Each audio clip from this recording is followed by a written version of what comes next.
former Republican governor of New Hampshire, friend of show, Mr. Chris Sununu, and former Democrat turned independent, was senator, of course, but also governor, West Virginia, Joe Manchin. Good to see you both, fellas. Thank you for being with me. So, Chris, I'll give you the first swing at my head. Do you believe the president gave people the straight dope tonight on the state of the economy and his tariffs? Well, I'm going to be a true politician, and I mean this sincerely. You're both right. You really are. And I heard what you said at the top of the show, and I think you hit it. The president, I mean, there's no doubt energy costs have come down, eggs and a few certain products have come down. When you talk about affordability, you're really talking about, for the average American, it's housing way up, healthcare way up, and the regulations that surround those things are really making it difficult. And you brought up a really good point.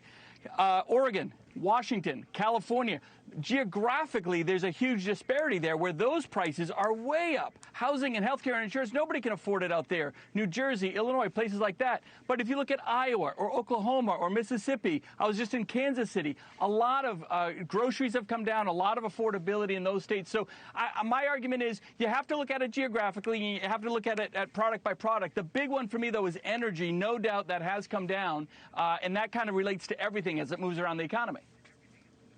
Right, I agree. The question is why. Now, Joe, I don't want to step on your own message. So you tell people what you want in terms of what you're ready to talk about with health care. But the idea of giving people health savings accounts and allotting the money, that's fine. Yeah. It doesn't change the cost structure, though, Joe. They're still going to charge whatever they can get away with in these companies. Well, let's start first of all. What Chris said, he'd give you a pretty good analogy of what's going on. The bottom line is energy is two different forms of energy.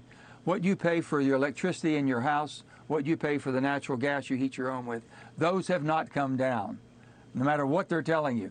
The pump now, if that's the energy you're talking about, it's stabilized more. But we've done that for a long time, it came down. You know, you can't, the people of America, they're not stupid. They know what they're seeing, they know what they're feeling, and they're reacting to that. And I would tell President Trump, I want him to succeed. Every red-blooded American should want your president to do well and succeed. But speak truth to power. You know, you can't tell me that the sun's shining when it's raining like hell. You just can't tell me, make me believe that. So we're in a situation now. Healthcare, it is fixable. You're going to have to keep the subsidies on the low end of the working poor that are trying to get to a livable wage.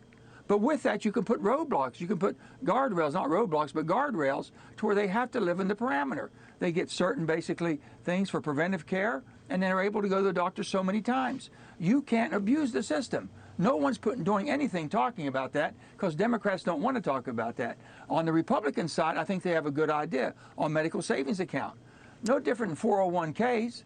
We got 401ks. Now, I own my retirement system. It goes everywhere I go.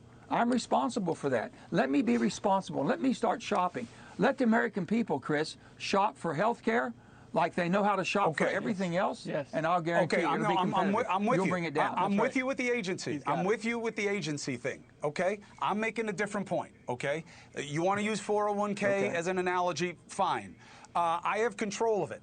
How my 401k does, fellas, does not affect what I'm going to buy with that money and that cost structure. Okay? People are going to charge what they're going to charge for cars, for housing. If we're talking about health care, you putting the money into an account in Chris's name, and I get to look, I'm not going to find better prices because you're not affecting their ability to charge, Chris. That's my point.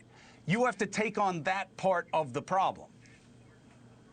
Sure. Well, look, there's no doubt that I think yeah. Look at them both. Yeah, look, I don't mind the idea of these accounts. I really don't.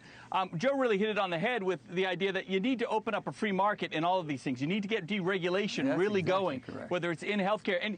And you don't make massive changes to the healthcare system tomorrow. You need an off-ramp. If you want to change it, I have no problem with that and get to a free market. That would be great. But you need an off-ramp. You need to do it gradually over time, without a doubt. But look, there is no doubt that there's a lot of product. I represent the airlines now. It has never been more affordable. Never been more affordable affordable than to fly across this country. I mean, I think since 2019, prices have gone up like 1% or something like that because competition keeps it down. Government stays out of it. Competition reigns. Prices go down. So my argument is always to get the government out of the business of business, right? And that again goes back to the deregulation, the healthcare, cross lines, all of it. Hold on.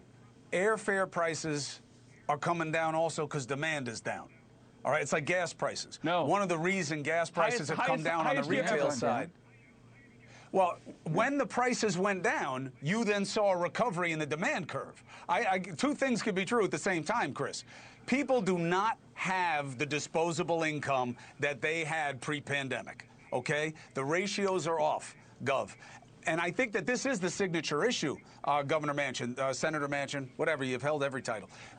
Joe, this is the issue. This is the issue. Joe, this is the issue for the American people. Not transgender sports anymore, not who's gay in the president's administration, not what's in the Epstein files. Affordability is the issue. Yeah, this visceral language is not going to change anything. The president has to understand people are feeling the hurt. People that are on the top end of the income ladder, they're doing very well. They're living a better life now than they've ever lived before. I understand that.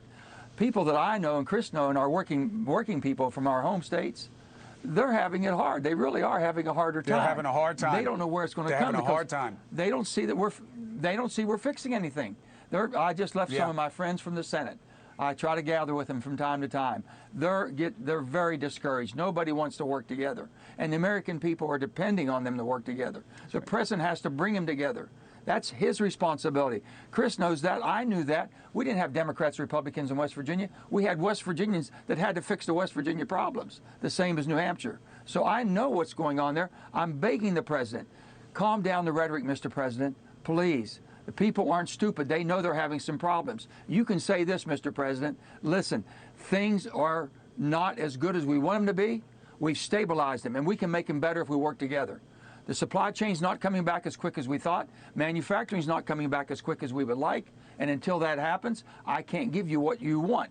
Now, if they're telling me that the tariffs, if the tariffs are working so darn well, why are you giving $12 billion to the farmers? Why are you wanting to send a $2,000 check to every American? It makes no sense. Which is their own money. $38 trillion debt.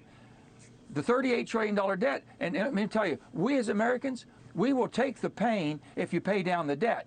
But just don't give it away and give it back and increase the debt. That makes no sense.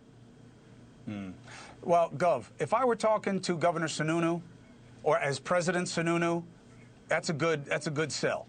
President Manchin, amen. That's a good sell. Work Here on. we go. This president, we can do it, buddy. Not this again. We can do it. Not this again. No.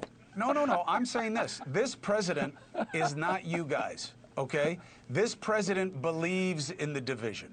He believes in us versus them. And social media has echoed that ambition. And nobody wants to work together because it's not the currency. I'm telling you, my phone is blowing up with comments right now, and it's one of two flavors, okay? One is, stop lying, Biden sucked, everything's getting better, enjoy the ride, give it some time. That's one. The other side is, every word this guy says is a lie, and his answer on health care, which is crippling people, is Obama sucks. And, you know, he's going to take care of his rich friends some other way. That's where people are. Nobody's saying work together, Chris. They've abandoned that hope. What do you do about it? Last word to you.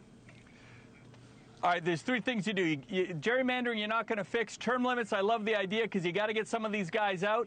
And most importantly, campaign finance reform. Let's take money out of the system and get people thinking more independently on their own as opposed to just catering to $100 million Senate races. And I'm going to leave with that. Well, here's just an idea, just a random idea. Joe Manchin for the U.S. Senate. I don't know. I'm just throwing it out there. Maybe he'll consider it. No. Oh, Chris, I've spent 42 years, Chris. It's your turn, brother. It's your turn. Let me tell you, we need you. We need you up there. You can do it. And let me hey, do this, Chris.